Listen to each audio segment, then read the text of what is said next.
আমরা দুনিয়ার মাঠে খেলার খেলোয়াড়, আমরা ছোট মাঠে খেলার খেলোয়াড় না। বাংলাদেশ, ওই যে বললাম, বাংলাদেশ অপূর্ব একটা দেশ। সেই দেশে যারা আমরা দুনিয়ার মাঠে খেলি, আমাদের দিকে দেখে লোকে হাততালি এসছে, বাংলাদেশ নেমেছে এবার। ওরকম চাই, ওরকম এমন করতে পারি, এটাও কোনো। যারা এখন এই নির্বাচন বিরোধিতা করতেছে তারা এই সরকারকে কোনো না কোনো প্রলম্বিত করতে চাচ্ছে। এখন এই সরকার যদি মনে করে আমরা ভোট না দিয়ে দীর্ঘদিন থাকবো, 1 বছর থাকবে, 2 বছর থাকবো, তারপর তাদেরও বিগত সরকারের মতো পালিয়ে যাওয়া ছাড়া কোনো গতি থাকবে না। কোনোকে আমি স্পষ্ট করে বলতে পারি, এখন যদি আপনার ইউনিয়ন কাউন্সিল নির্বাচন দেয়, সেখানে কোনো প্রতীক থাকবে না, নৌকা থাকবে না, ধানের শীষ থাকবে না। অনেকে তো প্রতীক হয় নাই। এসব নির্বাচন নিয়ে যেন প্রতিদিনই মত বিমত হচ্ছে। কেউ বলছে জাতীয় সংসদ নির্বাচন আগে দিতে হবে, আবার কেউ বলছে স্থানীয় নির্বাচন আগে হবে। তবে কোনটি হলে দেশের এবং দেশের জনগণের মঙ্গল হতে পারে? এবং ডক্টর ইউনূস তিনি বলছে আমরা ছোট মাঠে খেলি না, বরং বড় মাঠে খেলি। প্রিয় চলুন এ নিয়ে গুরুত্বপূর্ণ তথ্য দিয়েছেন একজন রাজনৈতিক আলোচক, আমরা তার আলোচনাটি শুনব। মতো পালিয়ে যাওয়া ছাড়া কোনো গতি থাকবে না। কোনোকে আমি স্পষ্ট করে বলতে পারি, এখন যদি আপনার ইউনিয়ন কাউন্সিল নির্বাচন দেয়, সেখানে কোনো প্রতীক থাকবে না, নৌকা থাকবে না, ধানের শীষ থাকবে না। অনেকে তো প্রতীক হয় নাই। সেখানে প্রতীকবিহীন যখন নির্বাচন হবে, এই বাংলাদেশে টাকা ছড়াছড়ি হবে এবং সেখানে অনেক আপনার শত শত আপনার ইউনিয়ন কাউন্সিল মেম্বার নির্বাচিত হবে, তারা শত শত চেয়ারম্যান নির্বাচিত হবে। তখন কি করবেন? আপনি খেলবেন ফুটবল, আপনি তার ক্রিকেট খেলতে চান বা ভলিবল খেলতে চান, ওই ছেলে যদি পরীক্ষা দিতে চান তাহলে কি হবে? ফুটবল খেলতে হলে ফুটবল প্র্যাকটিস করা লাগবে। আপনি জাতীয় সংসদ নির্বাচন করতে পারবে কি পারবে না, এই জন্য টেস্ট, ওই টেস্টের দরকার নেই। যারা জাতীয় সংসদ নির্বাচন একটা ভোট করতে পারবেন না, তারা 3, 4, 5টা ভোট একসাথে জাতীয়, যে আপনার ইউনিয়ন কাউন্সিল নির্বাচন বলেন, পৌরসভা নির্বাচন বলেন, কাউন্সিলর থাকে, মহিলা কাউন্সিলর থাকে, চেয়ারম্যান থাকে, অনেক কিছু থাকে। এখন কথা হলো যে ভোট, আওয়ামী লীগ যখন ক্ষমতা ছিল বা জাতীয় পার্টি যখন ক্ষমতা ছিল, প্রশাসন তো সব একদম চৌকাঠ প্রশাসন ছিল। ভোট হয়েছে, 86-এ ভোট হয়েছে, 88-এ ভোট হয়েছে। আবার এই প্রশাসনই 91, 96, 2001 এমনকি 2008 সালেও তারা ভালো ভোট করেছিল। যদিও 2008-এ বিতর্ক আছে, মইনু ফখরুদ্দিনের সরকার তখন কিছু ভোট নৌকা 10% ভোট সিল মেরে রেখেছিল বলে ভোটের পার্সেন্ট বেশি হয়েছে, আওয়ামী লীগ অনেক বেশি আসন পেয়েছিল। আপনি কি করবেন? তখন তো দলীয় সরকারের অধীনে নির্বাচন হলে ফেরেস্তা আসলে হবে না। ঠিক, 91, 92, 91, 96, 2001, 2008 সালে ভোট হলে মানুষ ভোট দিতে পারলো কেন? কোন প্রার্থী আহত হয়েছে? কোন প্রার্থীর পোস্টার ছিঁড়েছে? কোন প্রার্থী ব্যানার ছিঁড়েছে? অফিস পুড়ে গেছে? পুড়ে নাই তো, কারণ দলীয় সরকার ছিল না। এখন তো দলীয় সরকার নেই, এখন তো কোনো দল ক্ষমতায় নেই। অথবা এখন ওই আর্মিও লাগবে না, পুলিশও লাগবে না, আনসার দাঁড়িয়ে থাকলে মানুষ ভোট দিতে যাবে সেন্টারে, এবং যাদের ভোট সে দিতে পারবে। এখানে নতুন পরীক্ষার কোনো দরকার নেই। আর আপনি বলবেন যে এখানে আপনার এই প্রশাসন এলোমেলো অবস্থা আছে, এই প্রশাসন কতদিন ঠিক করবেন? আপনি গ্যারান্টি দিতে পারবেন যে 2 বছর পর আমি টোটাল সংস্কার শেষ করব, 2 বছর পর আমি বিচার প্রক্রিয়া শেষ করব? আজকে 7 মাসে 5টা লোককে গ্রেপ্তার করতে পারেন না, 5টা দুর্নীতিবাজকে গ্রেপ্তার করতে পারেন না। আপনি বলে ফেললেন যে সংস্কার ছাড়া নির্বাচন হবে না। কত বছর ধরে সংস্কার হবে? আপনার গ্যারান্টি আছে? বলেন, 2 বছর না 3 বছর? তাহলে এরা এরা এই যে আমরা বলি যে বললে আমরা বিচার করতে পারবো, আমরা যে বিচার করতে পারবো, আমরা মারি খেয়েছি, তা আমাদের হত্যা করা হয়েছে, আমরা রিমান্ডে গেছি।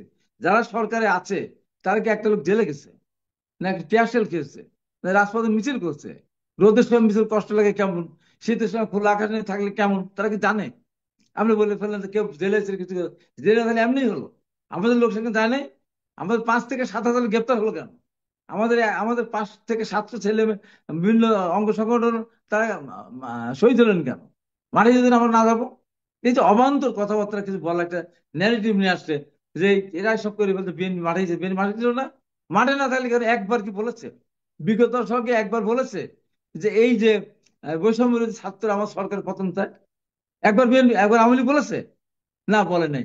বৈষম্য বিরোধী ছাত্রকে বলেছে আমরা সরকার পতন চাই, শেখ হাসিনা পতন চাই, একদবে শেখ হাসিনা কবে যাবে বলেছে? না, বলে নাই।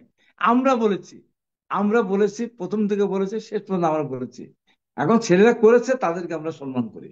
তার মানে কি তাই দেশে যদি দুর্ভিক্ষ না মানে দুর্ভিক্ষের মতো অবস্থা না থাকতো, দ্রব্য উদ্যোগ না থাকতো, অত্যাচার নির্যাতন, মানুষ যদি এলাকা ছাড়া বাড়ি ছাড়া ঘর ছাড়া না থাকতো, তা কেন রিক্সাওয়ালা গেল, কেন টেম্পো চালক গেল, কেন আপনার ইয়ে ড্রাইভার গেল, কেন সবজিওয়ালা গেল? তার বাড়িতে আসতে পারে না, তার বাড়িতে আসতে চায় একটার মধ্যে দিয়ে তারা। যখন মেট্রো রেল পুড়িয়ে দিল, অন্য কিছু, তার কোনো বিবৃতি দেয়নি যে আমরা এটার সাথে নাই, আমার সন্তানের সাথে নাই, আমরা অগ্নিশমের সাথে নেই, আমার সরকার পতনের সাথে নেই। তো এই যে এখন কিছু মানুষ এদেরকে এমন ভাবে নষ্ট করার তালে আছে যে মনে করছে যে এরা সবকিছুই করেছে, বিরোধী দল রাজনৈতিক দলের কোনো ভূমিকা নাই। আর পার্সেন্টেজ হিসাবে কত বড়, কত বড় লাগে না তো? আপনি গণভোট কিছু কি গণভোটের জন্য এখন দরকার কিসের জন্য করবেন গণভোট? মানুষ চাইতো, ভোট চাইতো, ভোট চাবে না কেন? মানুষ দীর্ঘদিন মানুষ ভোট দিতে পারে না, ভোটের জন্য আমরা এতদিন ধরে রাস্তায় রাস্তায় ঘুরতেছি। তো মানুষ ভোট চাবে না কেন? কেন ভোট চাবে না? আর এই সরকার একটা অন্য কতদিন থাকবে? 2 বছর, 3 বছর, 5 বছর? শেষ হতে হবে না? শেষ তো তাকে করতেই হবে, তার অনুযায়ী শেষ হতেই হবে। এই জন্য যতদিন আপনি যাবে, সরকার তত সংকটের মধ্যে আরো পড়বে। কিছুই করতে পারছে না, কোনো বিচার ব্যবস্থা কোনো কিছু হচ্ছে। আমার এই যে বললাম, এই যে উদাহরণটা দিলাম, আমি দেখতে পাচ্ছি তো আজ পর্যন্ত ম্যাজিস্ট্রেট পাওয়ার দেওয়া হচ্ছে সেনাবাহিনীকে 4 মাস। 4 মাসে কয়টা অস্ত্র উদ্ধার করেছে? কয়টা আওয়ামী লীগ সন্ত্রাস ধরেছে? কত অস্ত্র ঢাকা বিশ্ববিদ্যালয়, জাহাঙ্গীরনগর বিশ্ববিদ্যালয়, চিটাগাং বিশ্ববিদ্যালয়, রাজশাহী বিশ্ববিদ্যালয় ক্যান্টনমেন্ট ছিল, অস্ত্রের ঝনঝনা দিয়ে সেখানে মানুষ বসবাস করতে পারতেন ছাত্ররা। একটা ধরেছে? একটা অস্ত্র উদ্ধার করেছে? একটা অস্ত্র উদ্ধার করেছে সেনাবাহিনী? একটা অস্ত্র উদ্ধার করেছে? তো কত বছর লাগবে আপনার এই অস্ত্র উদ্ধার করতে?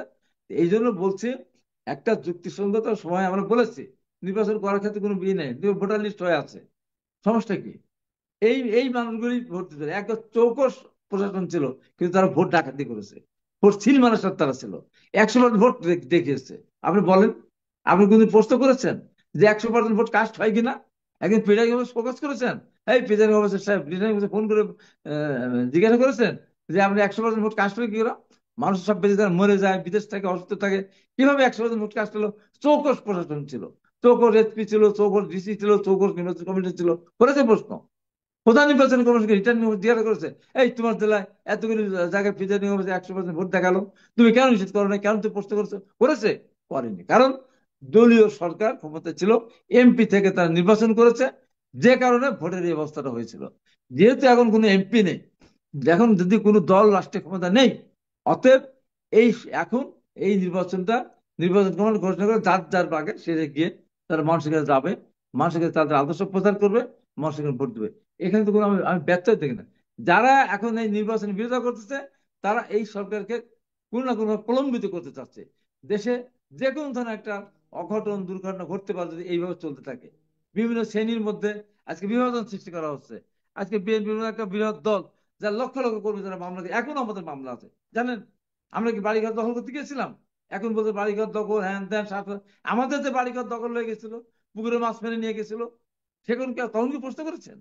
মাঠ থেকে ফসল কেটে নিয়ে গেছে, কলার গাছে কলার বাগানে যেতে দেয়নি, সে কথা বলবেন না। কথায় কথায় বিএনপি ভোট চায়, ভোট চায়, আর ভোট তো চাবেই। বিএনপির ভোট আছে, বিএনপি ভোট চাবেই, ভোটের জন্য এত আন্দোলন। ভোট না দেওয়ার কারণেই কিন্তু বিগত সরকারকে পালিয়ে যেতে হয়েছে, দুপুরে খাবার খেতে পারে নাই, তার সমস্ত লোকজন পালিয়ে গেছে।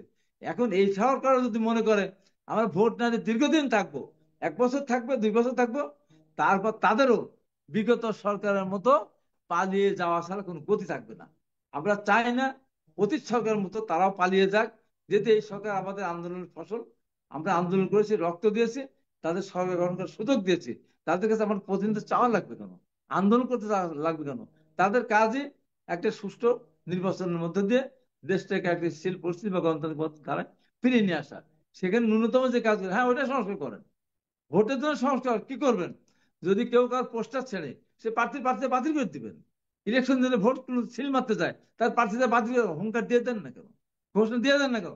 সোজা হয় চলবে, কেউ কারোকে মারতে যাবে না, ধরতে যাবে না, পোস্টার ছেড়তে যাবে না, জোর করে ভোট মানে কেন্দ্র দখল করতে যাবে না। আপনি এই সংস্কার করেন। এত সংস্কার তো ভোটের জন্য দরকার নেই। মানুষ তো এখানে ভোট কাটতে যাবে না, তাকে দলীয় কোনো দল যেহেতু রাষ্ট্রীয় ক্ষমতা নেই, এমপি যখন থেকে গেছে একটা কেন্দ্রে, OC sir, magistrate sir, DC sir, SP sir, সেনাবাহিনী স্যার বলেছে। আমরা যখন নির্বাচন করতে গিয়েছে, আমাদের ঢুকতে দেয়নি, আমাদের যেতে আমাদের বাধা দেওয়া হয়েছে, মাস্টাররা ভরে থেকে গেছে। এখন তো ওই দল রাষ্ট্রীয় ক্ষমতা নেই, সেই কারণে এখন নির্বাচন এই পরিবেশে নির্বাচন হলে সেই নির্বাচন সুষ্ঠু হবে, এবং যত তাড়াতাড়ি একটা নির্বাচন সুষ্ঠু হবে তত তাড়াতাড়ি দেশটা একটা স্থিতিশীল পরিস্থিতি হবে। কোনো ইনভেস্টর আসতেছে না, ইনভেস্টররা কোন চিন্তা করে কারা ক্ষমতা যাবে, কি হবে, আবার দেশে কিন্তু অরাজকতা সৃষ্টি হয় কিনা, এই নানান কারণে বিদেশে 7 বার চিন্তা করে। আমাদের দেশে আজকে 7 মাসে কেউ ইনভেস্টর আসতেছে? আমরা শুনতেছি এই আসবে সে আসবে, ডক্টর ইউনূসের মতো যেখানে একজন বিশ্বব্যাপী একটা ফিগার, ওনার এখানে ইনভেস্টমেন্ট এসে লাইন ধরে বসে থাকার কথা, কিন্তু কেন আসতেছে না? ওই যে স্থিতিশীলতার নিয়ে এখনো আপনার আছে। আর আমাদের বিদেশে 2-1টা ভাই আছেন যারা বিদেশে বসে থাকেন, তারা ভালো, কিন্তু প্রশ্ন করার আসল জায়গা বাদ দিয়ে এমন এমন দিকে আপনাদেরকে নিয়ে যায় যে ওই প্রশ্নের উত্তর আর দেওয়া যায় না, ওগুলো প্রশ্নও হয় না। তাই এইগুলির ব্যাপারে একটা চিন্তা ভাবনা করে প্রশ্নকর্তাদেরও যারা করেন তারাও চিন্তা করা দরকার যে আমি কি প্রশ্নটা করতে চাচ্ছি, প্রশ্নটা আমরা এই প্রশ্ন করা ঠিক কি না ঠিক। এখন বাইরে থেকে যদি মনে করে থাকেন আমরা সবকিছু বুঝে সবকিছু করতে, তা তো না। আপনি একেবারে অ্যাকুরেট প্রশ্ন করেন যে নির্বাচন হবে কিভাবে সুষ্ঠু নির্বাচন প্রমাণ করে দেন। হ্যাঁ, আমি প্রমাণ করতে পারলে প্রমাণ করবো। আপনি বুঝে আসতে বুঝে আসবে, নাহলে বুঝে আসবে না। এদিকে যাওয়ার দরকার নেই, ওই যে কটাক্ষ করে কথা বলার কোনো দরকার নেই। হ্যাঁ, আপনারা পারেন নাই, কিছুই পারেন নাই, ওই যে ব্রিগেডের শাখা ধরনের মতো যে 18 বছর কিছুই করতে পারেন নাই। হ্যাঁ, ছেলেরা করেছে, এখন আবার লুটপাট শুরু করেছেন, বলেছে পিটিয়ে দেন, পরদিন তাকে পদ থেকে তুলে দিতে হচ্ছে, সরাসরি তাকে চলে যেতে হচ্ছে। এই সমস্ত কথা না বলে দেশটা এখনো মহা বিপদে, দেশ বিপদে, সরকার আরো বিপদে। এই মুহূর্তে কেউ যদি মনে করে আমি বড়, আমি ছোট, আমি সবকিছু করেছি, এই যে বিভেদ সৃষ্টি যদি তারা করে, বিভেদ সৃষ্টিতে যারা উৎসাহ দেয়, আমি মনে করি তারা কেউই আপনার ওই জুলাই আন্দোলনকে তারা করেন, করেন না। তারা তাদের বক্তব্যের মধ্য দিয়ে বুঝুক আর না বুঝুক, তারা কিন্তু বিগত ফ্যাসিস্ট সরকার করে। এই যে কথা উনি বললেন, ওনাকে আমি স্পষ্ট করে বলতে পারি, এখন যদি আপনার ইউনিয়ন কাউন্সিল নির্বাচন দেয়, সেখানে কোনো প্রতীক থাকবে না, নৌকা থাকবে না, ধানের শীষ থাকবে না, অনেকে তো প্রতীক হয় নাই। সেখানে প্রতীকবিহীন যখন নির্বাচন হবে, এই বাংলাদেশে টাকা ছড়াছড়ি হবে, এবং সেখানে অনেক আপনার শত শত আপনার ইউনিয়ন কাউন্সিল মেম্বার নির্বাচিত হবে, তারা শত শত চেয়ারম্যান নির্বাচিত হবে। তখন কি করবেন? এই নির্বাচন চেয়ারম্যান মাঠে নামবে, তার কোথায় ভোট দেবে, কোথায় আপনি হারিয়ে যাবেন? যদি একটা ইউনিয়ন কাউন্সিল নির্বাচন, যদি ধরেন আপনি নির্বাচন দিলেন, আওয়ামী লীগ, সেখানে আওয়ামী লীগের যেহেতু ব্যানার থাকবে না, প্রতীক থাকবে না, অনেক লোক আছে যেখানে তার নির্বাচন দাঁড়িয়ে যাবে। আওয়ামী লীগের যে ভোটই আছে না কেন, সেই পার্সেন্টেজ ভোট তাদের পক্ষে যায়। যদি আপনার কয়েক হাজার আপনি ইউনিয়ন কাউন্সিল মেম্বার তাদের হয়ে যায়, বা উপজেলা চেয়ারম্যানের যে পৌরসভা যদি তার কাউন্সিলর হয়ে যায়, কয়েকশো যদি তাদের চেয়ারম্যান হয়ে যায় কয়েক হাজার, তখন আপনি কি জবাব দিবেন? কি জবাব দিবেন তখন? বিদেশিকে বলতে পারবেন যে আওয়ামী লীগ ফ্যাসিস্ট পালিয়েছে, তাদের ভোট নেই? এই সময় না বুঝে অনেকে এখন স্থানীয় সরকার নির্বাচন দিলে মনে হচ্ছে যারা এখন চাচ্ছে তারা জিতে যাবে। স্থানীয় নির্বাচন তারা ভোট পাবে? তারা ভোট পাবে? ওটা অন্য ইঙ্গিতে, ওটা আওয়ামী লীগের পক্ষে কথা বলা হচ্ছে, বুঝে হোক আর না বুঝে হোক। তা আমি মনে করি অনেক রক্ত দানের মধ্য দিয়ে একটা সরকার বিদায় নিয়েছে, আমরা একটা গণতন্ত্র ফিরে নিয়ে আসি। এই এই ভোটের কথা যারা বলে স্থানীয় সরকার, তারা বোকার সরকার বাস করে, না বুঝে কথা বলে, অত বুঝে শুনে আওয়ামী লীগের পক্ষে কথা বলে। এটা আমি স্পষ্ট করে বলতে চাই। তাই এই সমস্ত বাদ দিয়ে সুষ্ঠু ধারা আগামীতে একটা জাতীয় সংসদ নির্বাচন হোক। আর এই সমস্ত বিগত দিনে যা হয়েছে, এই ফ্যাসিস্ট সরকারের বিদায়ের মধ্য দিয়ে আমি মনে করি আগামী দিনে বিএনপি কেন, যেই রাষ্ট্রীয় ক্ষমতা যাবে, তারা দেশের মানুষের পালস বুঝে কাজ করে, দেশের মানুষের জন্য কাজ করবে। দেশের মানুষের অত্যাচার নির্যাতন করে ক্ষমতাতে টিকিয়ে থাকা যায় না। সমস্ত দলকে নিজের দলে পরিণত করে বাথরুম কমিটি থেকে সবকিছু নিজের পর নেওয়ার পরে ক্ষমতাতে টিকে থাকা যায় না, পালিয়ে যেতে হয়, সেটা তো প্রমাণ করেছে। তাই আমি বলবো এখানে অত দলীয়করণ বিএনপি করবে না, দেশের মানুষের ভালোর জন্য বিএনপি আগামী দিনে কাজ করবে বলে বিশ্বাস করি। আমাদের নেত্রী দেশনেত্রী খালেদা জিয়া এবং তারেক রহমান তার আগেই এই ব্যাপারে প্রস্তুতি, মানসিকভাবে প্রস্তুতি নিয়ে আসবে, আমরা দেশটাকে সুন্দরভাবে সবাইকে নিয়ে আমরা সামনের দিকে এগিয়ে। দর্শক, শুনছিলেন আমাদের আলোচনাটি এবং বুঝতে পেরেছেন ইতিমধ্যে যদি সংসদ নির্বাচন আগে না হয় বরং স্থানীয় নির্বাচন আগে হয়, তাহলে কি কি সমস্যা হতে পারে।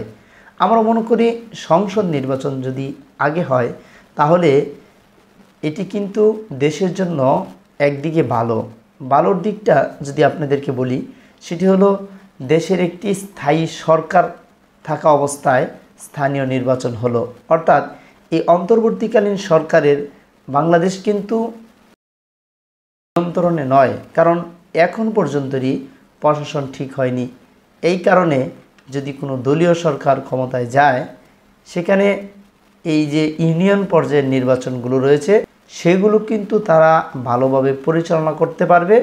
তবে সে জায়গায় সমস্যারও কারণ হতে পারে, নিজের দলকে সাপোর্ট দিয়ে এখানে দুর্নীতি হতে পারে।